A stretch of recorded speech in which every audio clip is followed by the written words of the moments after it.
আমি পশুপ্রেমী আমির শেখ। এই পথ কুকুরের সম্পর্কে কয়েকটি কথা বলবো, প্রত্যেকটা মানুষকে আপনারা একটু বোঝার চেষ্টা করবেন। এই যে অবলা প্রাণী পথ কুকুর বাজার গ্রামে বিভিন্ন এলাকায় ঘুরে বেড়ায় এবং রাস্তাতেই বেশিরভাগ থাকে পথ কুকুরগুলি। আজকে যে মুরাতিপুর বাজারে আমার দোকানের সামনে একটি পথ কুকুর, আমি পথ কুকুরদের প্রত্যেকদিন খাবার দিয়ে থাকি, যেহেতু আমি পশুপ্রেমিক।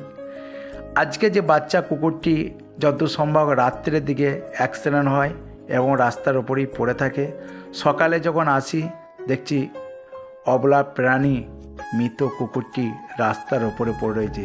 প্রত্যেকটি গাড়ি তখন উল্টো সাইডে যাচ্ছে।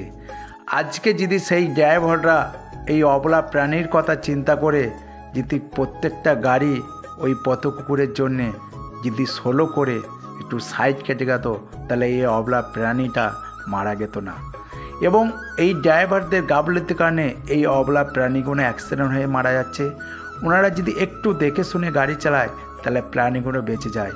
এবং আমি অবলা প্রাণী পথ কুকুর যারা পশুপ্রেমিক, এই পথ কুকুরের জন্যে কতটা কষ্ট হয় ড্রাইভাররা হয়তো বুঝে না, কিন্তু যারা পশুপ্রেমিক তারাই বুঝতে পারে।